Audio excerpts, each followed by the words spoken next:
Lalu saudara, apa yang potensial terjadi pasca perundingan Amerika Serikat Iran yang gagal mencapai kata sepakat? Kami akan membahasnya bersama pengamat militer dan intelijen Susan Ningtyas Kertopati. Mbak Nuning, selamat siang. Apa kabar Mbak Nuning? Selamat siang, Mbak Tata. Mbak Nuning, langsung saja kita bahas tentang Amerika Serikat dan juga Iran yang gagal mencapai kata sepakat. Jadi pasca gagalnya perundingan ini di Islamabad, apakah Anda melihat kemungkinan Iran akan preemptive strike sebelum tanggal 21 April menggunakan sisa rudal balistik yang masih utuh? Karena kalau data menunjukkan Iran juga masih kuasai de facto Selat Hormuz ini. Dan apakah ini bukan jebakan bagi Amerika Serikat, mungkin Mbak Nuning, yang mengklaim kalau mereka ada kemenangan militer total? Ya, kalau kita lihat Trump sudah begitu yakin bahwa menang atas Iran. Kalau menurut pandangan saya sebenarnya harusnya baik pihak Amerika maupun Israel mengutamakan diplomasi dengan Iran. Kalau kita pelajari kemarin pertemuannya itu sebenarnya sudah cukup rapi ya. Fase pertama merupakan indirect negotiations di mana masing-masing delegasi mengadakan pertemuan bilateral dengan Perdana Menteri Pakistan dan menyampaikan posisinya.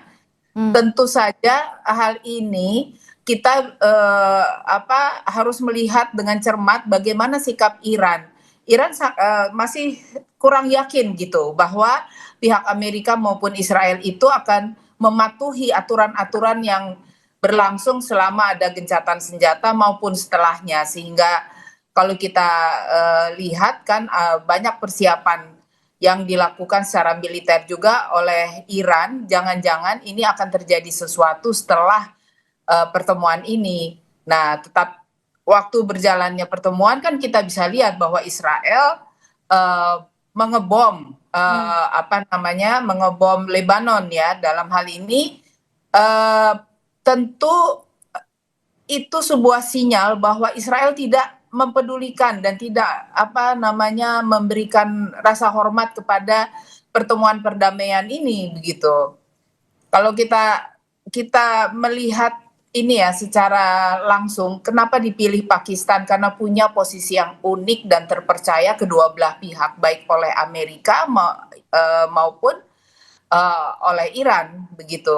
Jadi saya pikir pertemuan diadakan di Islamabad ini sebenarnya kalau saja Israel tidak melakukan dan tidak mengganggu dengan melakukan bombing kepada Lebanon, saya rasa bisa berjalan dengan baik. Ini kan sayang sekali ya, hal yang diharapkan seluruh dunia, baik itu sekutu Amerika maupun sekutu Iran, itu semua berharap perdamaian ini dapat tercapai. Oke, Mbak Nuning, jadi apakah ini bisa dikatakan bukan jebakan bagi Amerika Serikat yang mengklaim kemenangan militer total? Bisa saja probabilitas apakah itu jebakan atau bukan di dalam sebuah perang itu value-nya sama. Jadi menurut pandangan saya ini kemungkinan saja dengan kondisi Presiden Trump yang sering menyampaikan hal-hal yang di luar dugaan dan lain sebagainya, itu justru bisa saja merupakan sebuah jebakan atau pancingan. Tapi mari kita lihat dulu pasca berakhirnya dan kegagalan dari pertemuan perdamaian ini. Jadi memang kalau kita perhatikan ya, kemarin itu sudah sangat rapih. Karena apa? Agenda pertama itu kan mencakup ceasefire di Lebanon dan Selat Hormuz ya. Termasuk pembahasan untuk menghilangkan mines. Mines itu adalah ranjau darat yang sebelumnya ditanam oleh pemerintah Iran. Lalu kemudian posisi kunci bagi Iran mencakup ceasefire atau gencatan senjata di Lebanon. Delegasi Iran dapat saja menarik diri dari perundingan jika hal ini tidak diakomodasi. Memang Iran sudah ancang-ancang bahwa apabila apa yang disampaikan permintaannya itu tidak diakomodir, maka akan tetap pada pendiriannya yang tidak bisa diganggu-gugat begitu. Nah, pertemuan kedua itu sebenarnya bisa menjadi ajang yang lebih baik, yaitu saat pertemuan kedua ini berlangsung pertemuan tatap muka antara delegasi Amerika Serikat dan Iran dimediasi oleh Chief of Defense Force Pakistan, Field Marshal Asim Munir kan. Nah, pembicaraan tengah berlangsung, lalu tiba-tiba mendengar kabar bahwa Lebanon diserang oleh Israel. Sayang sekali sebenarnya hal itu. Oke, Mbak Nuning, berarti Anda melihat peran Pakistan di sini apakah sudah cukup tepat? Karena kita tahu juga kalau misalnya dari pihak Amerika Serikat mengatakan bahwa ketidaksepakatan ini sebenarnya memang bukan salah dari Pakistan. Dan Mbak Nuning juga bilang kemarin pertemuannya juga sudah cukup rapi. Ya, saya rasa tidak ada salahnya Pakistan dijadikan tempat pertemuan karena memang juga Pakistan juga sebuah negara yang bisa berdialog dengan Amerika dengan baik, juga dengan Iran. Oleh karenanya di situ diharapkan netral dan memang Pakistan sudah berupaya semaksimal mungkin untuk netral dalam menghadapi negara yang bertikai. Jadi hal ini sebenarnya rancangan dari pembicaraan itu sendiri yang membuat kedua belah pihak yang berseteru itu tidak menyepakati hal yang harusnya menjadi satu kesepakatan yang menguntungkan semua pihak. Tentu ini kita harus tahu bahwa bila ada kesepakatan Amerika, Iran ya, itu Israel saya yakin itu tidak begitu happy ya dengan apabila hal ini sukses gitu.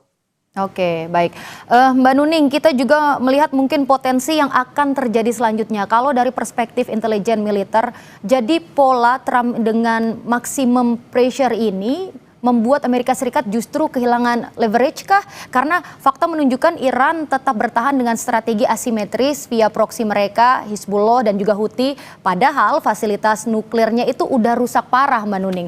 Jadi apakah ini berarti peluang untuk saling serang langsung justru lebih besar mungkin dalam 1 atau 2 minggu ke depan, Mbak?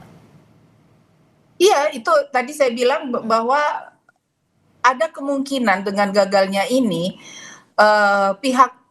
antar pihak ya melakukan perang misil yang justru lebih masif karena di antara mereka tentu tidak mau dikatakan sebagai yang kalah gitu. Nah ini kan pembicaraan kan tidak terlepas juga dari geoekonomi begitu. Jadi kalau misalnya dari pihak Amerika sendiri kan berharap bahwa Selat Hormuz itu dapat dibuka kembali, lalu kemudian Iran mengatakan bahwa kita juga punya syarat-syarat supaya bisa supaya bisa dibuka kembali itu begitu. Nah, delegasi Amerika Serikat kan ingin Iran membuka kembali Selat Hormuz sementara Iran menghendaki adanya gencatan senjata di Lebanon dan melepaskan aset-aset Iran yang dibukukan gitu. Jadi memang ini harapannya kan dalam 24 jam kemarin ya, terus terjadinya tadi itu baik Perdana Menteri maupun Deputi Perdana Menteri serta Menlu Pakistan melakukan pembicaraan telepon juga dengan beberapa world leaders gitu, seperti Italia, Kanselir Jerman, kemudian juga Menlu Belanda dan sebagainya begitu, juga Perancis. Jadi ini memang tidak bisa berdiri sendiri terjadinya kesepakatan yang ada sehingga antar pihak itu sangat menyesali tindakan dari Israel yang menyerang Lebanon. Kan ini kan sedang terjadi pembicaraan. Hal itu kan secara psikologis juga sangat mempengaruhi peserta dari perundingan ini begitu. Oke, Mbak Nuning tentu nanti kita akan bahas lagi, tapi kita jeda sejenak, tetap di Breaking News Kompas TV. Dan saudara, kita akan kembali berbincang dengan Susaning Tias Nuning Kertopati, pengamat militer dan juga intelijen. Mbak Nuning, kita lanjutkan lagi perbincangan kita, Mbak. Oke, Mbak Nuning, dengan fakta bahwa Amerika Serikat sudah menghancurkan sebagian besar fasilitas pengayaan nuklirnya Iran lewat Operation Lion's Roar ya pada 28 Februari 2026, bukankah klaim Iran bahwa mereka masih mampu menolak tuntutan AS justru menunjukkan bahwa intelijen Barat itu gagal memprediksi ketahanan rezim Teheran? Jadi kalau Mbak Nuning sendiri melihat, apakah ini berarti resiko eskalasi langsung lebih tinggi lagi nanti? Karena Iran merasa mungkin sudah tidak ada lagi yang bisa hilang? Iya, kalau kita lihat dari awal peperangan ini kan juga termasuk perang intelijen ya, karena ini adalah Iran sendiri menetapkan perang berlarut, yaitu perang yang slow intention. Sementara Amerika itu lebih kepada military speed intention. Jadi memang dalam hal ini keduanya berada pada posisi yang sangat berbeda di dalam metode perang mereka. Nah, kita juga harus ketahui ya Mbak Tata, bahwa di dalam di awal dari perundingan itu kan juga masih ada perbedaan pandangan antara pemerintah Amerika Serikat, Iran dan Pakistan selaku narahubung perundingan ya Pakistan ini, yaitu pemerintah Amerika Serikat tidak memasukkan Lebanon sebagai subjek ceasefire, sedangkan Iran dan Pakistan menjadikannya sebagai subjek ceasefire. Jadi jika dunia internasional tidak mendukung upaya perundingan dan hostilities masih berlangsung di Lebanon, hal ini dapat menjadi tantangan utama dalam perundingan antara Amerika Serikat dan Iran. Kalau kita bicara soal intelijen, sebenarnya dari awal itu Iran sudah kecolongan karena sudah banyak sekali ditanam agen-agen intelijen dari Israel maupun Amerika di Iran sejak Iran ketahuan memproduksi nuklir. Jadi itu agen-agen itu melakukan disepsi sebagai guru, disepsi sebagai olahragawan bahkan. Dan mereka mengganti nama, mengganti posisi sedemikian rupa sehingga orang tidak curiga.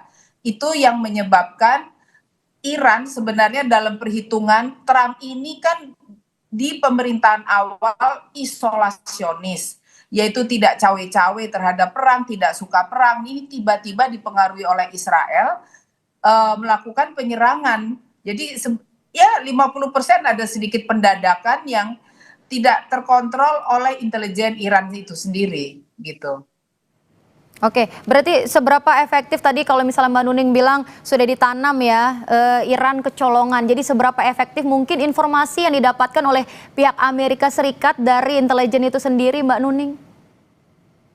Ya tentu karena sudah utamanya Israel ya sudah banyak menanam agen-agen intelijen di Iran sebagai musuh bebuyutannya. Itu banyak sekali sudah informasi, jadi terus siklus intelijen yang ada di Iran yang dilaporkan kepada head office kantor intelijen Israel maupun Amerika itu sudah banyak sekali tentunya. Jadi mengapa juga pimpinan Iran itu sampai tewas beserta keluarganya jika tidak memiliki data yang spesifik kan tidak mungkin itu terjadi.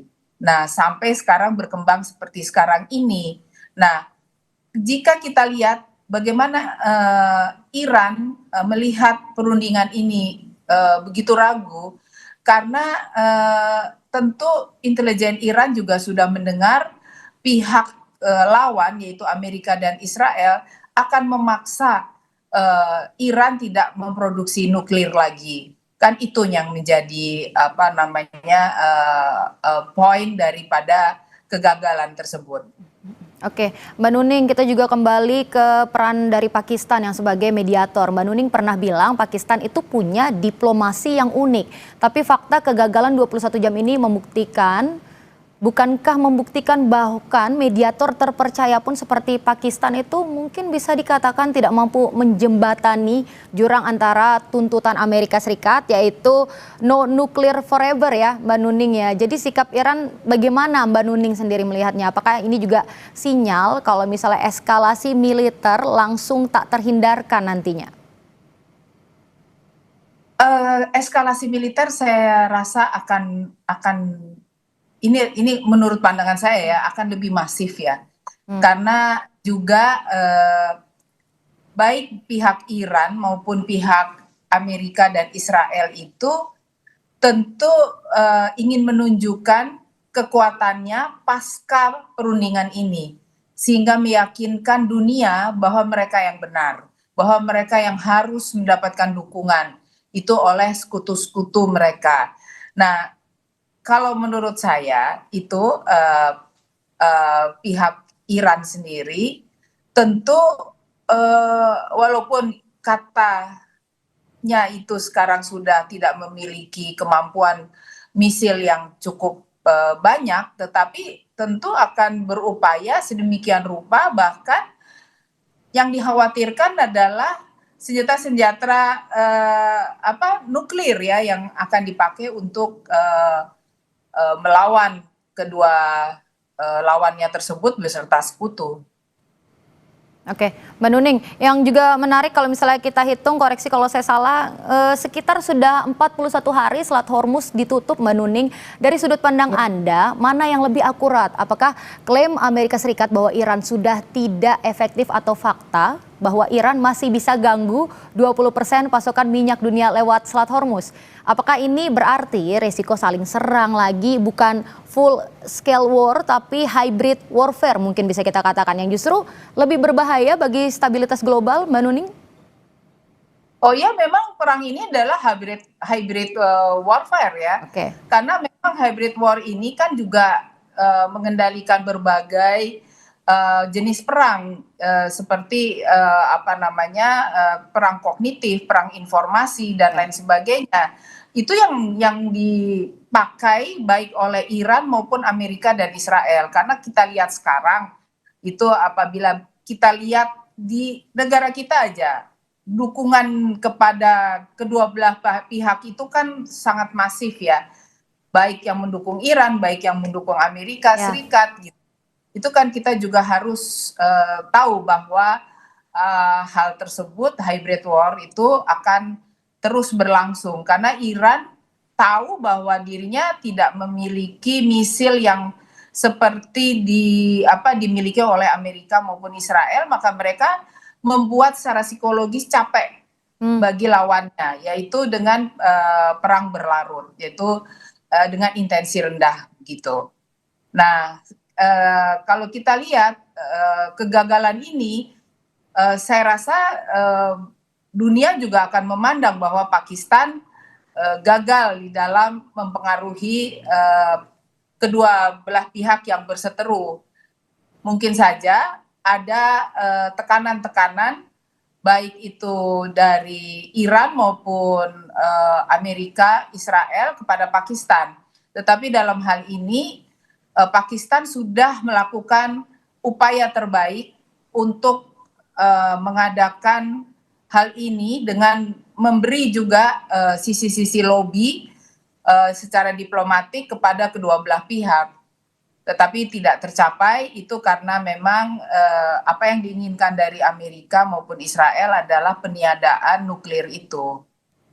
Oke, Mbak Nuning, nanti kita akan lanjut lagi, kita juga akan bahas tentang sejarah bagaimana dari Donald Trump yang selama eranya perundingan selalu gagal. Tapi kami akan bahas seusai jeda, tetap di Breaking News Kompas TV, saudara. Dan saudara, kami kembali untuk membahas bersama pengamat militer dan juga intelijen Susaning Tias Kertopati, Mbak Nuning.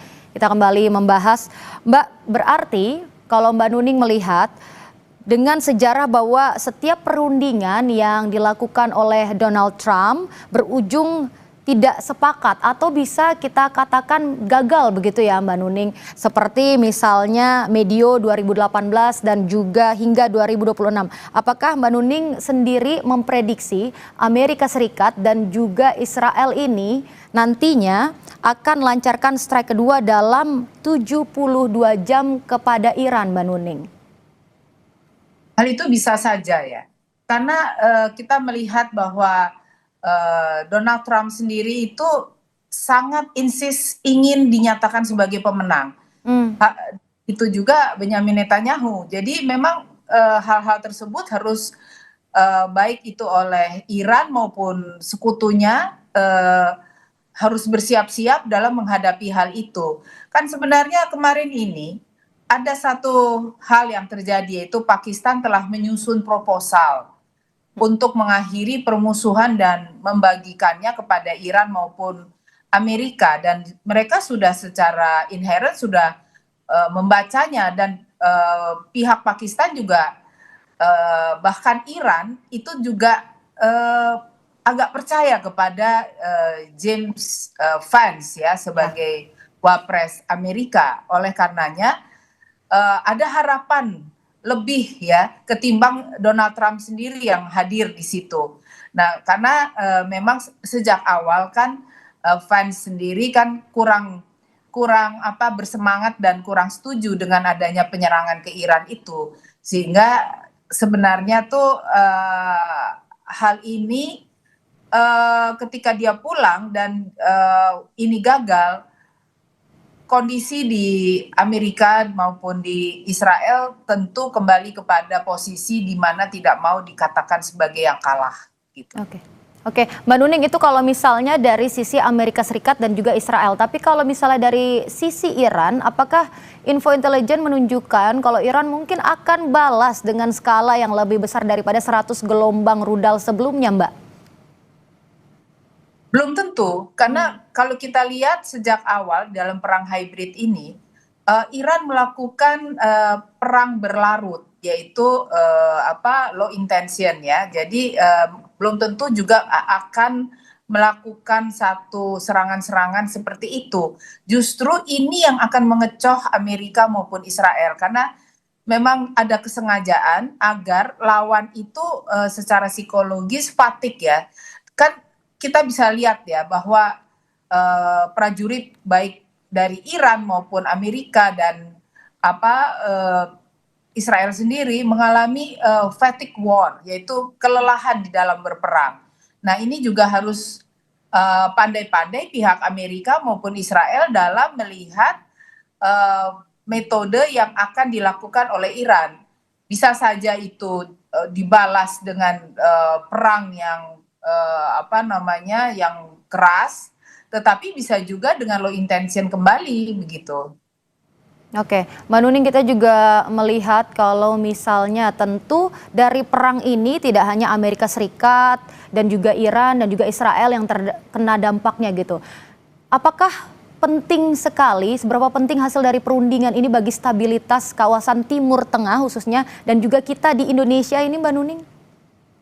Oh, sangat penting sekali.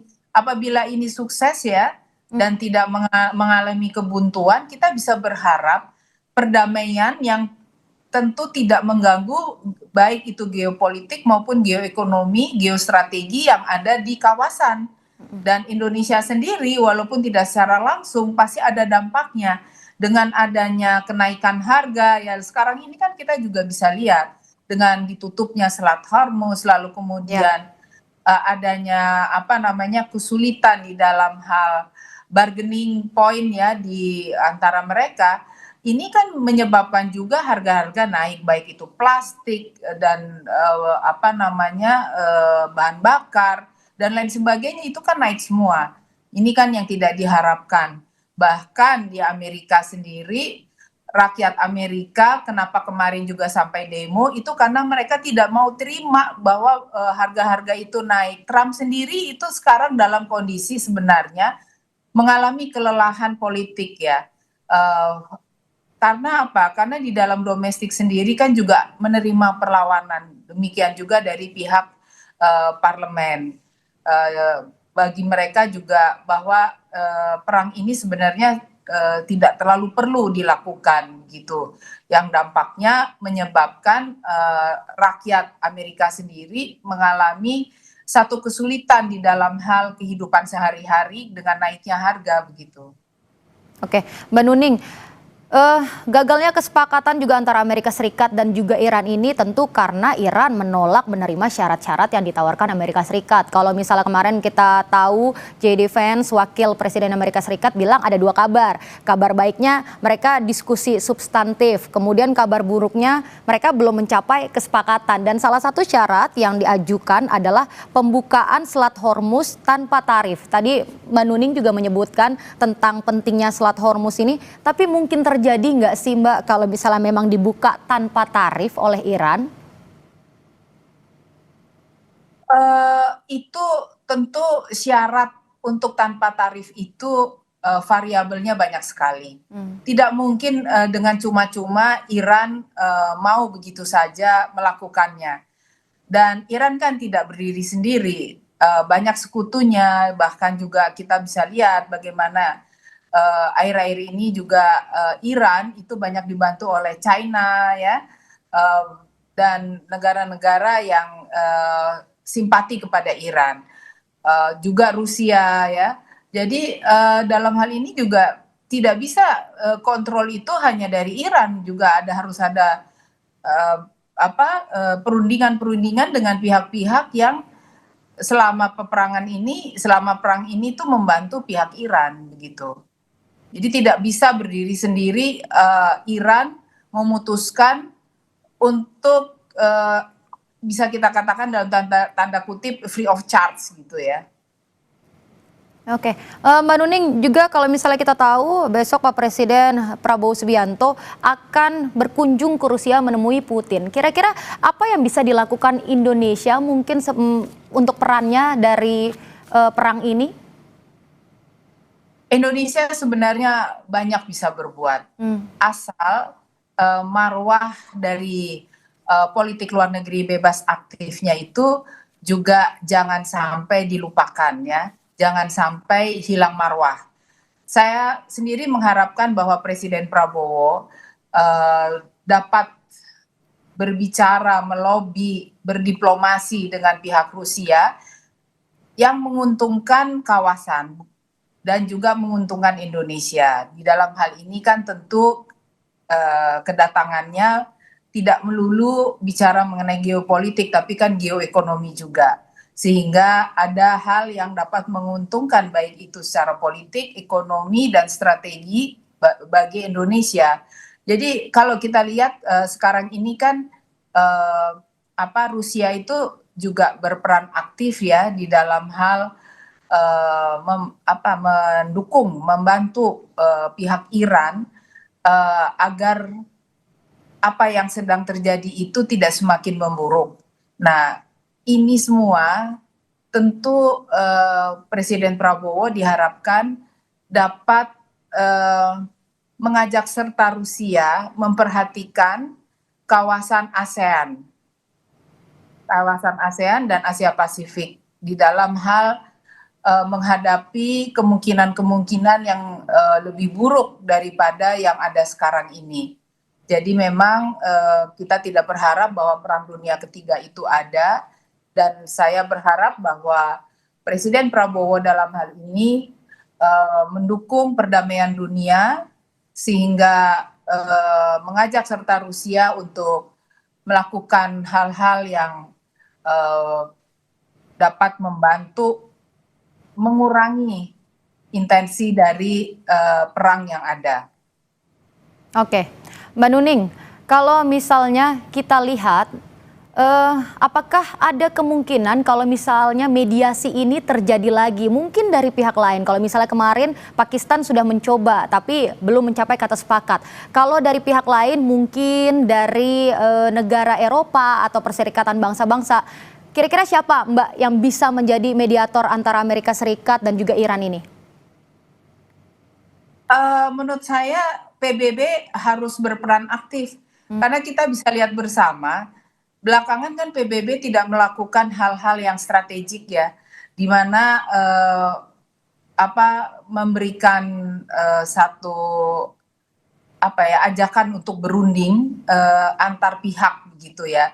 Sehingga orang kan mengatakan bahwa ini kenapa ya PBB kok tidak melakukan hal-hal yang secara jenius untuk mengurangi perang tersebut. Kalau negara-negara itu mungkin bisa negara Skandinavia dan lain sebagainya begitu, saya rasa bisa. Tetapi kita juga harus ingat bahwa banyak negara di Eropa juga sudah melakukan hal-hal yang tidak setuju kepada apa yang dilakukan oleh Amerika dan Israel. Oke, berarti kalau misalnya kita bisa katakan mungkin yang bisa mencoba menjadi negara lain yang menjadi mediator, siapa Mbak kira-kira bisa disebut mungkin? Negara-negara Skandinavia itu bisa, saya rasa. Ya, di situ kan ada Finland, ada Denmark ya. Jadi kalau Jerman kan sudah jelas, Prancis juga yang tadinya masih ragu, sekarang memang sudah tidak memberikan dukungan terhadap apa yang dilakukan kepada Iran. Oke, Mbak Nuning, apa pesan mungkin yang penting bagi masyarakat internasional terkait situasi saat ini, Mbak Nuning? Ya, kita harus pandai dalam hal melihat perkembangan yang ada, karena ini eranya era post-truth, era di mana yang benar bisa salah, yang salah dibenarkan gitu. Nah, ini kan perang kognitif, jadi kita juga jangan sampai terbawa terhadap arus informasi yang salah.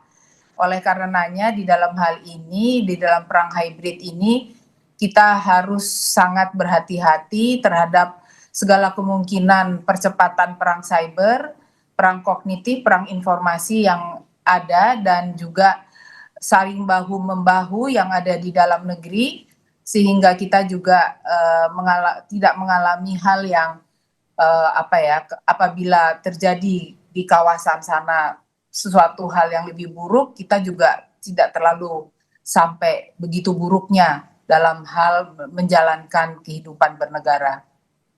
Oke, terakhir Mbak Nuning, kalau misalnya untuk warga negara Indonesia kira-kira apa yang harus diberikan mungkin, atau kita bisa apa kira-kira untuk warga negara Indonesia terkait situasi ini?